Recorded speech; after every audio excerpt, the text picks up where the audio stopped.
The bell tolled in St. Peter's Square this morning, marking the death of Pope Francis. The leader of the Catholic Church has died at the age of 88 after suffering a stroke.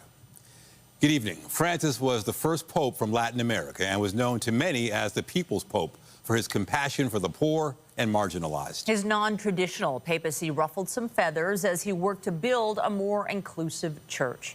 This is a live look from St. Peter's Square, where people continue to gather to pay their respects. It's just after midnight in Vatican City. CTV's Heather Butts has more on the pontiff's life and legacy. The solemn toll of bells echoed through St. Peter's Square Monday morning, marking the death of Pope Francis, the end of a monumental era for the Catholic Church, a world now grieving a loss as people showed their profound respect and deep admiration for a pontiff who charmed the world with his humble style and devotion to the less fortunate.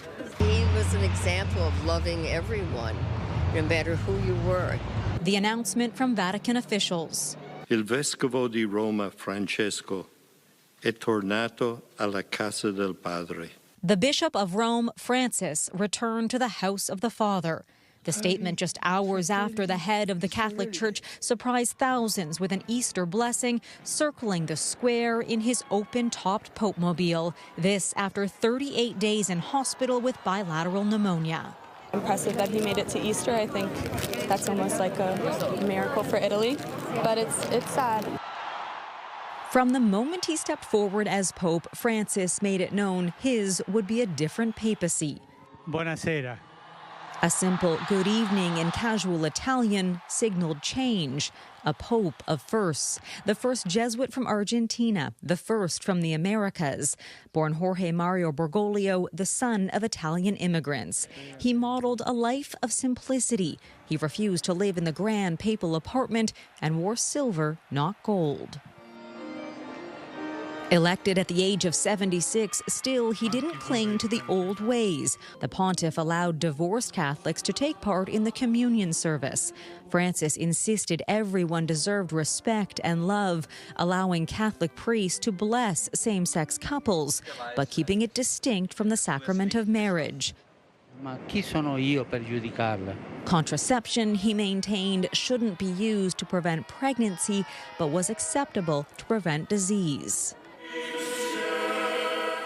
In other areas, he was unmoved. While he praised women and promoted a record number to leadership positions, he stopped short of allowing them to be priests. On abortion, he compared it to hiring a hitman. Per risolvere un problema. The leader of more than 1 billion Catholics improved relations with Jews, Muslims, and Orthodox leaders. He brokered talks between Cuba and the United States. He was in part defined by his humility, urging a more compassionate church. Francis comforted the disabled and championed the plight of the poor. He condemned world conflicts, urging peace in Ukraine. Denouncing President Trump's deportation policies, he pushed for better treatment of refugees and warned of suffering because of climate change. Under his watch, the church handled clergy sex abuse scandals. Decades of cover-ups and systemic failures came to light during his papacy. In a letter to all Catholics, he wrote, "We showed no care for the little ones. We abandoned them." Ordering a first-ever Roman Catholic summit on pedophilia and introducing new reforms. To generations of Indigenous Canadians, he apologized. Nel chiedervi scusa. For the abuses they suffered in Canada's Catholic-run residential schools. Repeating it again during an historic week-long visit to Canada. Pido perdón. He maintained a tireless schedule even as his health started to drastically decline a couple years ago, battling influenza, falls, knee pain, and most recently, double pneumonia. Even at the end of his life, Pope Francis sent a lasting reminder to, quote, revive our trust in others, including those who are different than ourselves. Pope Francis was 88. Heather Butts, CTV News. The flag was lowered outside St. Michael's Cathedral in the city today in honor of Pope Francis. A special mass was held to allow the faithful to pray for the late pontiff and reflect on his legacy. CTV's Scott Lightfoot's been speaking with parishioners and joins us live now with more. Scott. Well, Nathan, a real mix of sadness and celebration here among parishioners. Of course, it was not a surprise that the Pope's health was failing and that this day would come. Today, there was a sense of celebration, people believing his was a life of service and a life well lived. For those who had not heard the news, oh my God, he died? Oh my God, I'm so sorry about him. it was a somber start to Easter Monday. He was a good pope. Yeah, I think he made a lot of good changes, actually. He looked like he was a man of the people.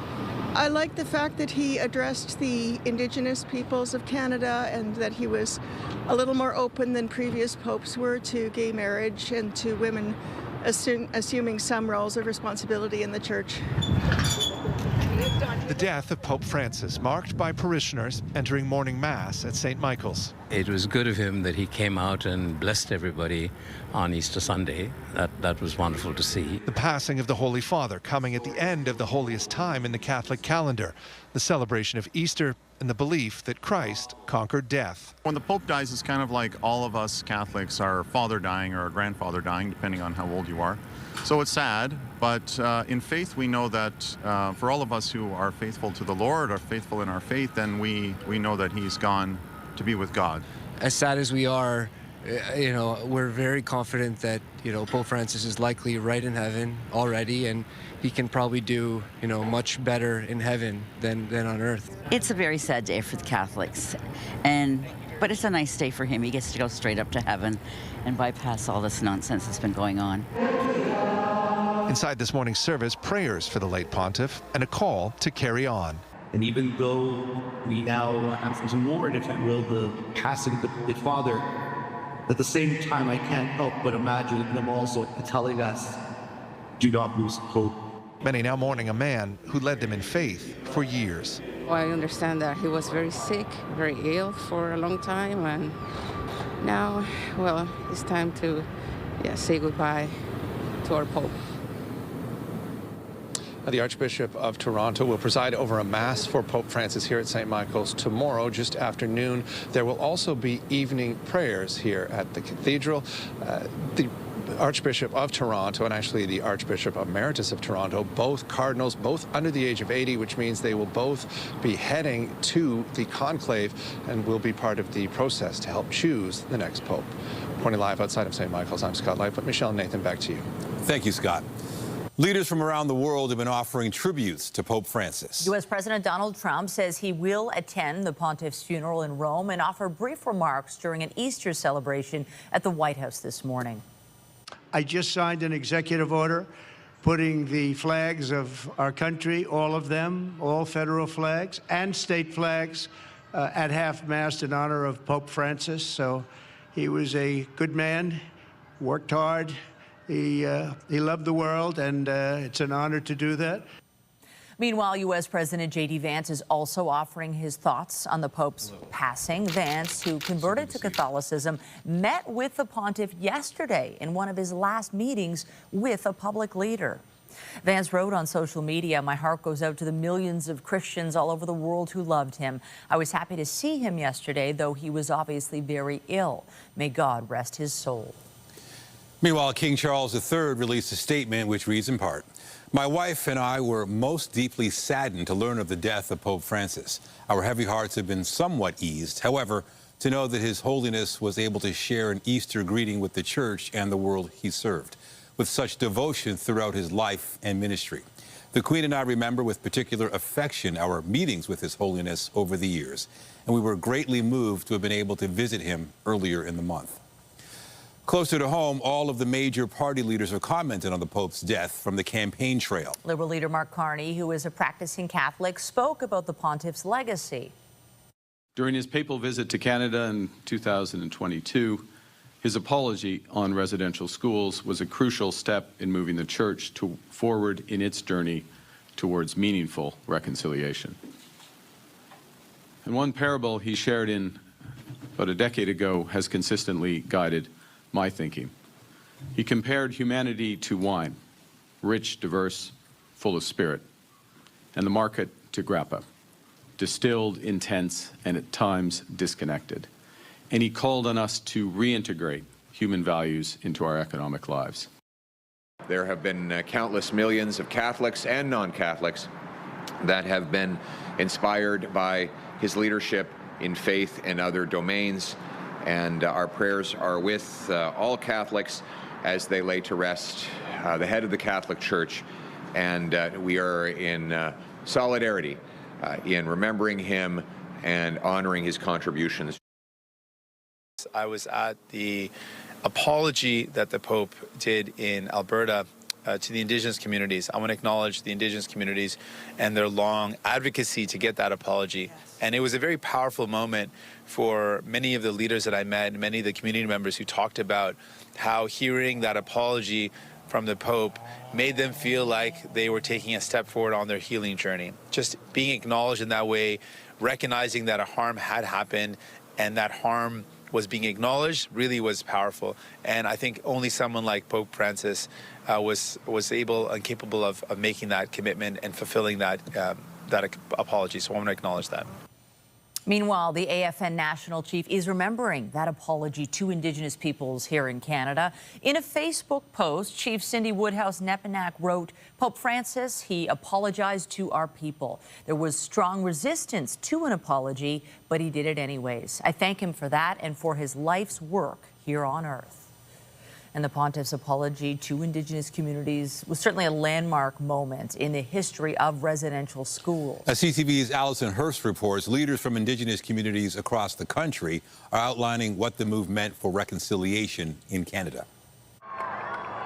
The Pope's 2022 visit to Canada had an historic step toward reconciliation. In confronting the scandal of evil, despite pushback, Pope Francis apologized to Indigenous peoples for the role the Catholic Church played in running residential schools and the devastating abuse children experienced. I remember how eloquently and genuinely and softly he spoke to us as Aboriginal people. And he was committed to coming to various parts of Canada to help all of us heal and to bring us all back together as one. Roughly 150,000 Indigenous children were forced to attend residential schools over a century, and the Catholic Church ran about 60% of the institutions. I remember his commitment, his dedication to reconciling the divide and the differences between the Aboriginal people of Canada and the Church. Some survivors have called the apology an important part of their healing journey, but others expressed the words were not enough without action. It's a complicated issue for Indigenous peoples. There's no one way of looking at it. And of course, not all Indigenous peoples are part of the Catholic Church, so don't really have any opinion on it one way or another. A statement from Governor General Mary Simon says in part, Pope Francis's apology was a testament to his commitment to respect, dialogue, and collaboration across cultures and faiths, values he held dear throughout his papacy. While the apology was good for many of the survivors who really needed it and wanted it, and it was a recommendation of the Truth and Reconciliation Commission, there's a lot of other things, like releasing the rest of the documents so that we can locate some of these missing children, unmarked graves, and all of that kind of unfinished business. It's that unfinished business many hope the next Pope and Church as a whole will push forward. I do sincerely hope that as they move into this process of selecting the next Pope, that they keep in mind the voices of Indigenous peoples all around the world. As they continue to work toward reconciliation. Allison Hurst, CTV News. Turning to crime news, the SIU is investigating a police-involved shooting that left one person with critical injuries late last night. Security video shows officers opening fire on a vehicle following an incident during a traffic stop. CTV's John Musselman's been following the investigation and joins us live with more. John. Well, Nathan, they pulled the car over on the road behind me, Shepherd Avenue West, and it was just minutes later, as you'll see in this video, when the bullets started flying. In this security video obtained by CTV News, you can see the car in the middle of the frame. An officer can be seen talking with the driver who's behind the wheel. There's a second officer on the other side of the car standing beside two people. Watch closely as the officer on the driver's side suddenly backs away and begins firing his weapon towards the front windshield of the car. The second officer begins firing from the rear. The two people who were standing beside the car scramble to get out of the way. This video from a first-floor apartment unit on the south side of the street picks up the aftermath. It shows emergency responders performing CPR on the man who was shot. He was rushed to hospital in critical condition. This all happened just before 11 o'clock last night on Shepherd Avenue West near Bathurst. The province's Special Investigations Unit has now taken over the case. Early information indicates that there was an exchange of gunfire. That's what Toronto Police have told us. However, I'm unable to confirm that at this time, simply because it's just too early. We are in the process of accessing some body-worn camera footage, some in-car camera footage from the police vehicle, so it's just simply too early. I can't get into the actual details of the incident, but I can tell you that our members are out here every day keeping this city safe, and the last thing they ever want to do is use force or use their firearm. Viewer video shows at least two people taken into custody at the scene. Investigators say there were 6 people in the vehicle. The SIU says the car, either a red Infiniti or Lexus, was pulled over in relation to a Highway Traffic Act infraction. It was missing a front license plate. The provincial agency has not released the name or age of the man who was shot. We also don't know if he was the driver or one of the passengers inside the vehicle.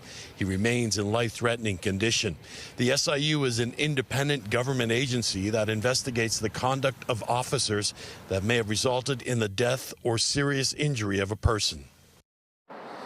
And the SIU says it needs to review the body camera video from the police officers, also the cameras in the cars, as they try to piece together how this all started. Reporting live, I'm John Musselman. Send it back to you. Thank you, John. Hamilton police are continuing to search for suspects wanted in connection with the shooting that killed an international student who they say was an innocent bystander. There is a growing memorial at the scene on Upper James Street, where police say 21-year-old Hamsarat Randawa was killed by a stray bullet while waiting for a bus. Investigators say the shooting happened last Thursday evening when a passenger in a black Mercedes SUV fired shots at a white sedan. Dozens of community members attended a vigil Sunday for the student from India who attended Mohawk College. CTV News spoke with one man who attended the vigil and also witnessed the shooting. I heard the gunshots. I heard pop, pop, pop, pop. I knew it wasn't fireworks. So I moved away from the windows, and then when I looked out, I seen the girl. And then the police arrived. I don't like it. It's senseless. Investigators have been reviewing surveillance video from the area, and they're still appealing for anyone with information to come forward. We're into the final hours of advance voting with Election Day now just 1 week away. Still ahead, what the party leaders are pitching on the last leg of the campaign. Maple Leafs fans are riding high after last night's dominant win over the Senators. The team returned to the ice for a practice today before they face off with the Senators again tomorrow. CTV's Sean Lathong has more.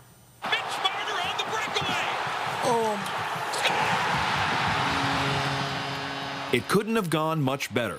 Leafs fans get what they want with a decisive 6-2 victory over Ottawa in Game 1 of the Battle of Ontario. But celebrations are over, and the team is back at work, looking to do something they haven't done in decades. Of note, in this era, the Leafs have not gone up 2-0 in a series. Like, it's never happened. It's usually 1-1. The players appear calm and confident, with Captain Austin Matthews keeping perspective. I mean, it's one game, obviously. We're happy with the result, but we know we have to be better. We know they're going to be better tomorrow, and they're going to come out ready to play. But in Game 1, the Leafs appeared to address every past playoff criticism in one game, with points from their best players, scoring on the power play, scoring from their defense, and strong goaltending, something players can take stock of. Yeah, I think there's just a little bit of different feel to it. It could be the new coach, could be the new faces in the locker room. It's always going to feel a little bit different, but I think we're ready for the test, and I think we did a good job, but I think it's just one step. And there's talk of how different this series already feels compared to years past. You know, the Ottawa Senators are a different type of opponent for the Leafs in this era. They're usually facing an experienced veteran team on the other side. Tampa Bay, Boston, Florida, even Washington in the first year. This time around, they are the more experienced team, and I think it showed in Game 1. Coach Craig Berube says he expects pushback from Ottawa, and while the task will be difficult, the plan is simple. We got to play hard between the whistles. We got to keep being physical. We got to make it difficult for them as best we can, and you know, that's got to be our mentality here. But for a team that wants to find out what they're worth, Game 2 is yet another test, and that test comes tomorrow at 7:30 Scotiabank Arena. Sean Leathong, CTV News.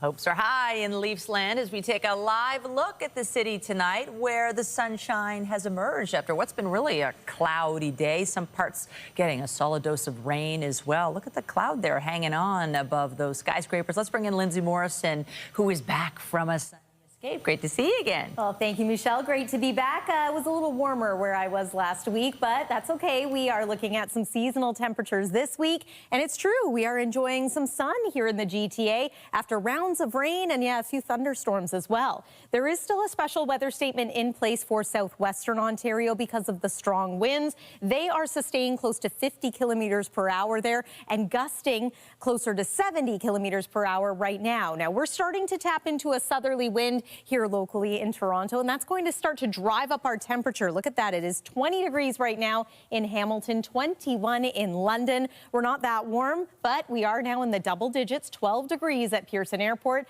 And overnight tonight, we could reach about 15 degrees before that temperature starts to tumble. We're going to take you through everything you need to know for the week ahead. Coming up for now, Nathan, I'll send it over to you.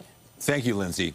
Turning now to the federal election campaign, we are now entering the final sprint. With exactly 1 week to go, the party leaders fanned out across the country today looking for votes as Canadians get set to have their say. CTV's Colton Prale reports.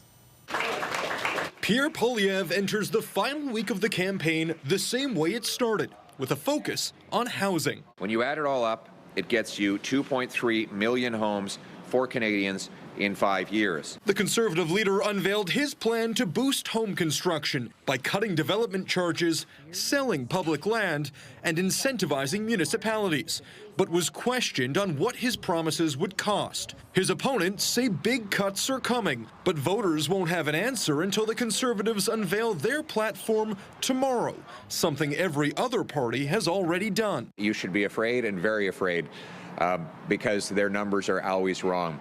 Both the Liberals and NDP focused on health care. Mark Carney promising $4 billion towards hospitals, care centers, and long-term care homes. The Liberals plan to cover their spending through $28 billion of undefined savings, something Mark Carney was asked again to explain. I fully expect that we are going to exceed those cost reductions, but we have a prudent approach to it.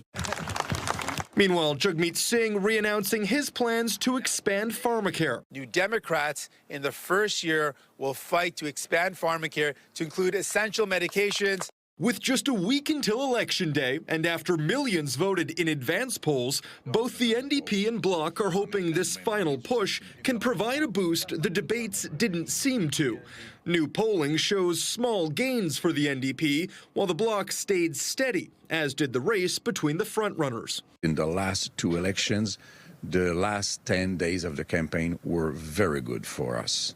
Despite that confidence, the country is currently shaping up for an election that hasn't been seen in generations. One where 80% of Canadians are voting for one of two parties. Colton Prale, CTV News, Ottawa.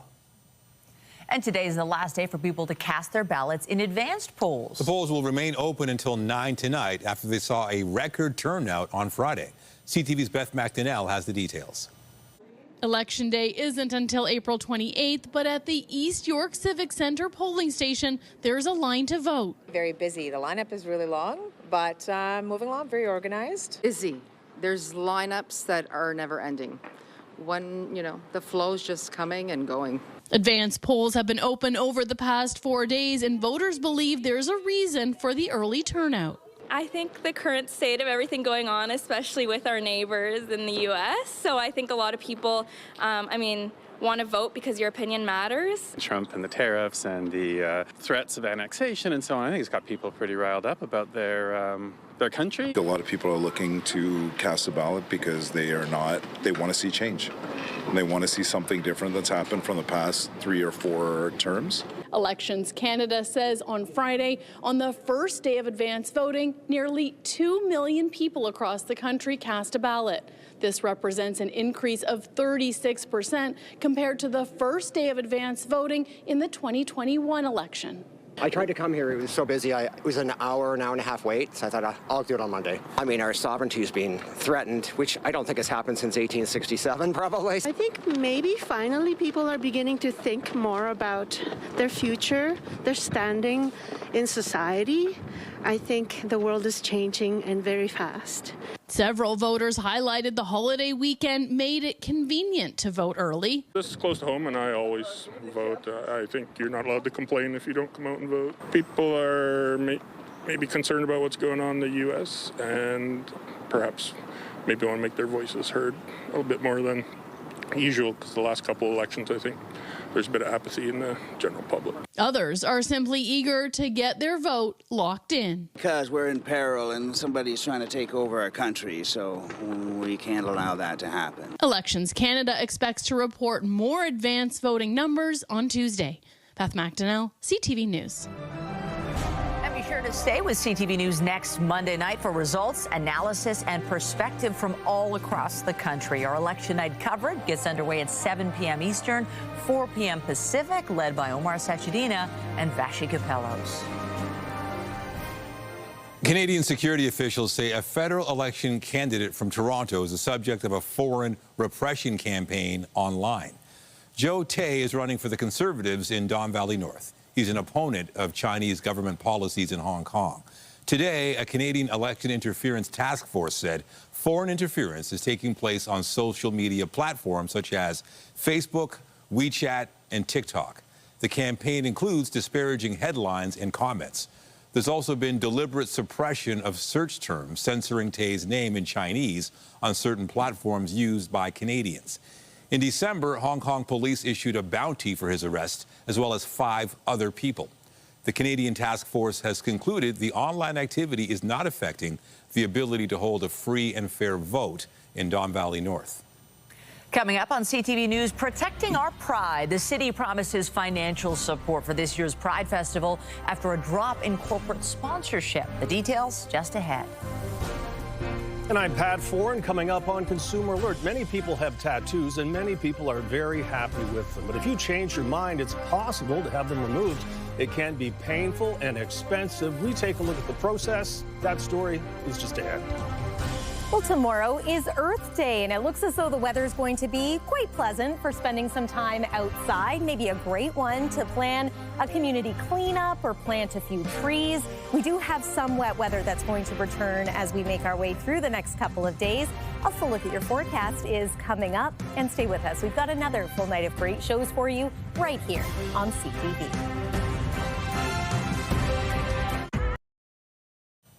Well, tattoos, they've been in fashion for many years, and for many people who've had them, and they've been happy with them and the choices that they made. But there are some who may have tattoo regret, and if you do, it's getting easier to have them removed. Pat Foran joins us now with Consumer Alert. Pat.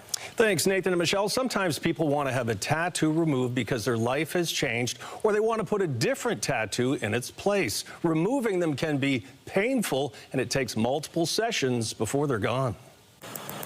Ed Tony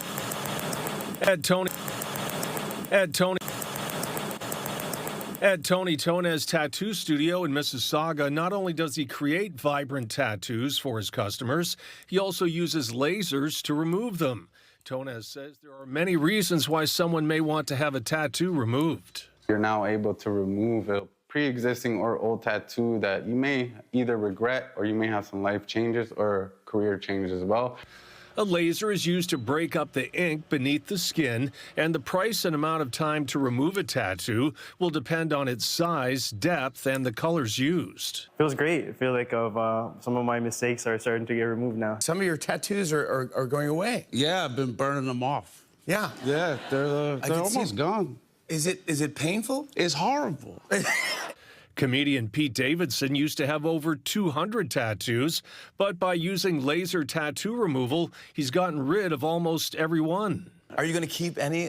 Maybe like 2 or 3, but I'm trying to clean slate it. Removery has 5 tattoo removal locations in the GTA. The company says while about 20% of its customers remove a tattoo so they can get another one, others are looking to make a fresh start. Often you get a name of an ex and the relationship doesn't work out, something misspelled. You can have a tattoo you got when you're 18 and you're 35 or 40, just no longer resembles who you are. While the laser can be painful, there are numbing creams that can help. You usually need to wait about 4 to 6 weeks between treatments, so removing a tattoo can take as long as a year, requiring 6 to 12 visits.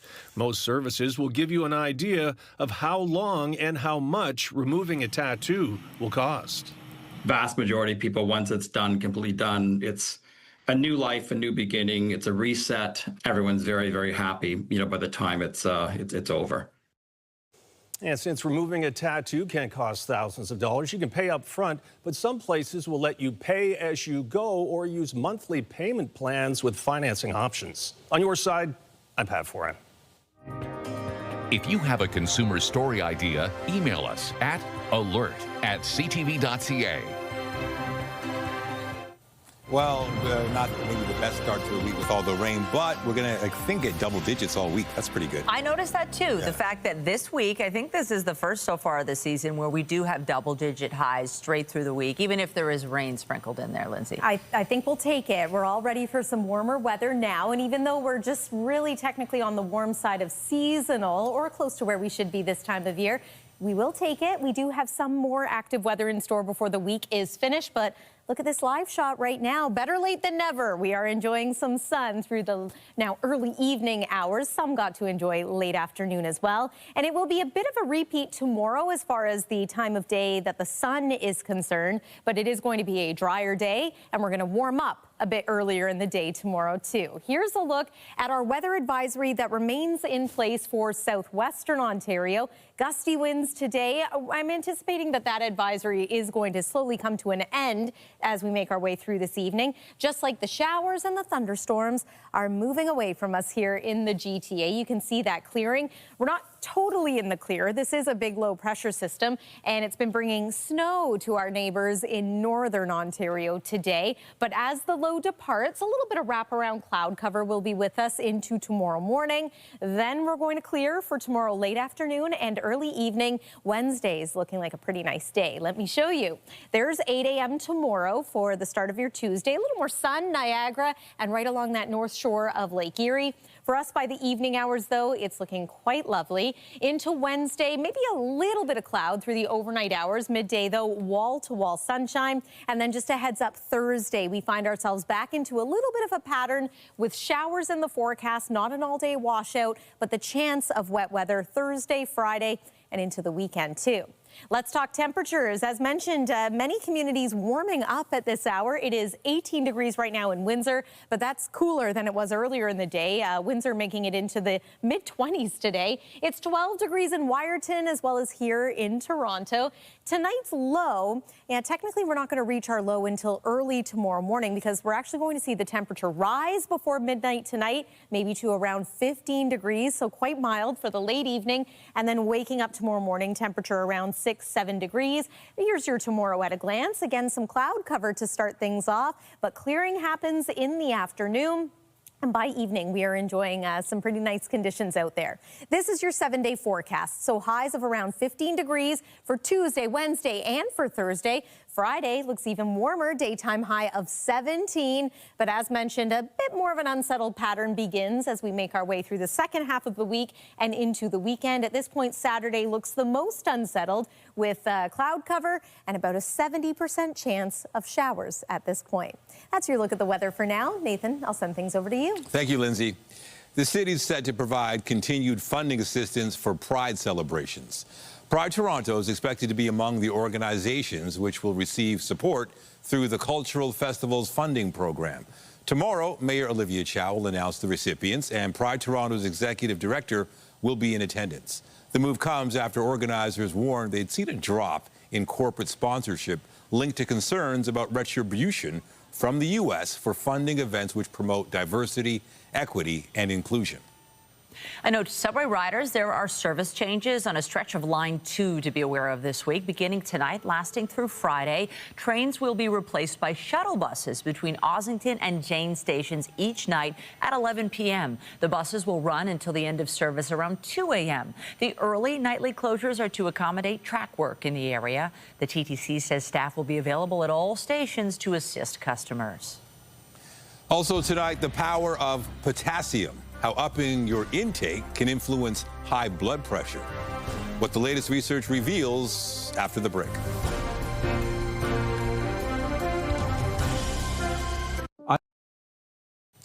High blood pressure affects more than 30% of the adult population worldwide and up to 50% in several countries. For decades, patients were told to eat less salt. But as our health reporter Pauline Chan tells us, eating more potassium-rich foods may be even more helpful.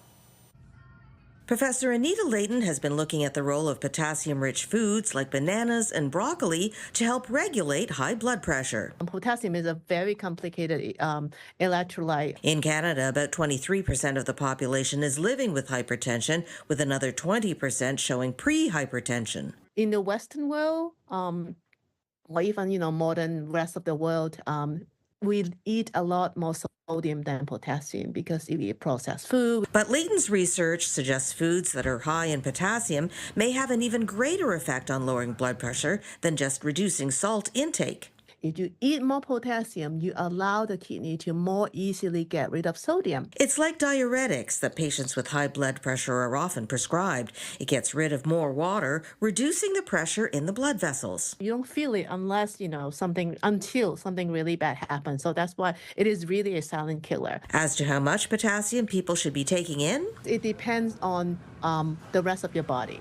Do you exercise a lot? Do you have a bum kidney? Do you have kidney disease that you don't know about? Layton says before menopause, women have a lower risk of developing high blood pressure, but her research shows after menopause, the risk evens out. So her next phase of study will be to look specifically at older women. Pauline Chan, CTV News. Tributes have been pouring in from around the globe following the death of Pope Francis, and that includes from the entertainment world. CTV's Andrea Case has more on the Catholic Church's relationship with entertainers. The Pope is dead. The throne is vacant. Movies have often turned to the Vatican for fictional intrigue and award-winning drama. This is a conclave, Aldo. It's not a war. It is a war. And you have to commit to a side. Most recently, Conclave pulled the curtain back on the process of choosing a pope's successor, while the two popes looked at the relationship between Popes Benedict and Francis. Popes can't resign. If you do this, you will damage the papacy forever. I can no longer sit on the chair of St. Peter. In reality, the 266th Pope did things differently from his predecessors, including meeting with prominent artists and directors in 2023 and comedians in 2024. Pope Francis was often referred to as the People's Pope, a man with a sense of humor.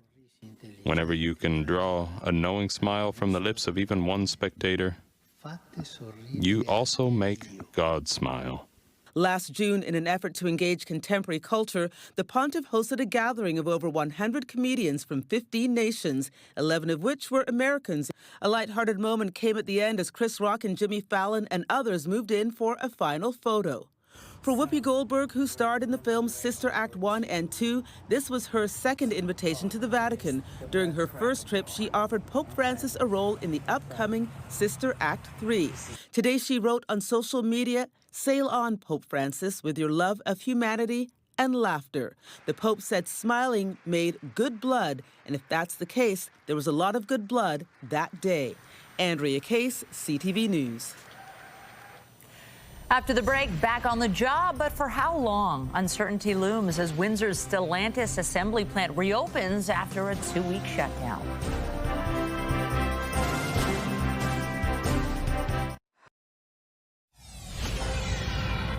Updating our top stories, tributes are continuing to pour in for Pope Francis. This is a live look from St. Peter's Square, where people have gathered throughout the day to honor the late pontiff. He died this morning at the age of 88 after suffering a stroke and irreversible heart failure.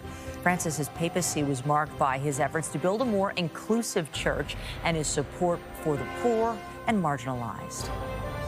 Focus of the SIU investigation is the discharge of the firearms by the Toronto Police, so that really is our focus, and obviously the individual who's in hospital. The focus of the Toronto Police investigation would be any potential charges against the occupants in the vehicle and also the male who was struck. The SIU is investigating after a police-involved shooting. They sent one person to hospital with life-threatening injuries. It happened late last night. The incident, which was captured by security cameras, happened near Bathurst and Shepherd. Police say shots were fired following a traffic stop, but they've not provided any other details. Important vote, so I thought we really want to make sure that we do this. Just a couple of hours left for Canadians to cast their ballots at advanced polls. The polling stations will remain open until 9 p.m. tonight. Early results indicate the potential for a record turnout at the advanced polls. Canadians will have their next chance to cast their ballot on Election Day, which is 1 week from today. Remember to keep up to date day and night at ctvnewstoronto.ca and by downloading the CTV News app. And if you have a news tip, photos, or video of breaking news, let us know. North American stock markets took a hit today as U.S. President Donald Trump ramped up his attacks on Federal Reserve Chairman Jerome Powell.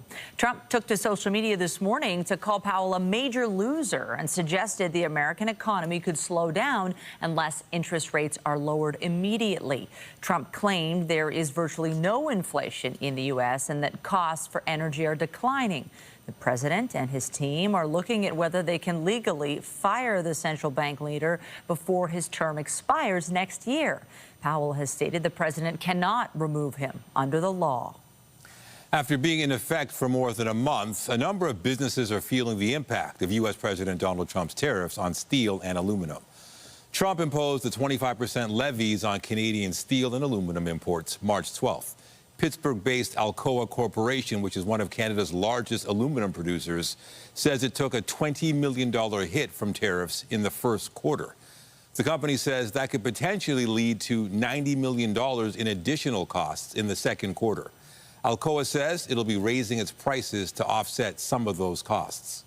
Workers at Stellantis, meantime, are back on the assembly line in Windsor as production resumes for at least 2 weeks. The return to work comes after a 2-week shutdown in response to a 25% U.S. tariff on cars.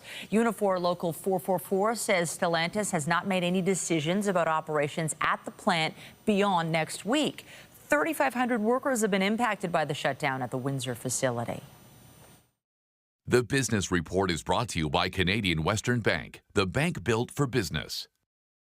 The Blue Jays will be looking to snap a 2-game losing skid when they open a series with the Houston Astros tonight.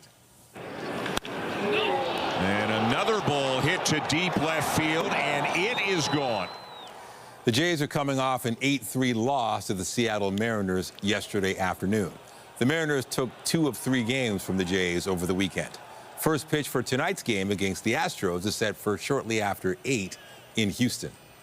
Just ahead, bunches of balloons popping up in a Toronto neighborhood. We've got the story behind this heartwarming tradition. Get Toronto's top stories, breaking news alerts, and watch live. Download the CTV News app. Balloons are turning heads in East York as part of an Easter tradition. The displays, which popped up during the pandemic, have become a hit and are an opportunity for people to give back to the community. CTV's Jessica Smith has the story. Oh, eggs! That's more eggs! Pumping up the fun for a good cause, one balloon display at a time in this East York neighborhood. When you see the kids coming, the face, the surprise face on the families, everybody, right? It's so worth it. The balloon displays along Maryland Crescent in the Parkview Hills neighborhood are part of an initiative that began during the pandemic to help lift people's spirits. Each year, the displays have ballooned in size, transforming into an opportunity to also give back to the community. They're just so impressed with the colors and the size. We've grown over the 6 years we've been doing this, bigger and better every year. This year we have the Salvation Army, and they dropped the bins this year, and they're going to collect, so that helps us make it so much easier, right? An Easter weekend tradition, the proceeds for each display comes from neighbors on the street. And the balloon building trio of Angela Gibson, Sarah Albany, and Patty Callahan say the best part is seeing people's reactions. It's almost like kids on Christmas morning, and adults are in awe and they're smiling. So it's amazing. And hopefully inspiring the next generation to find fun ways to give back. We like helping people, and then we like coming to see all the fun balloons and stuff and taking photos with our family. So far, $250 in monetary donations have been collected and multiple food bins have been filled, and there's still time to see the bunches of bright balloons. Food or monetary donations can be made until 6 p.m. Monday, April 21st here on Maryland Crescent or anytime at your local Salvation Army. Jessica Smith, CTV News.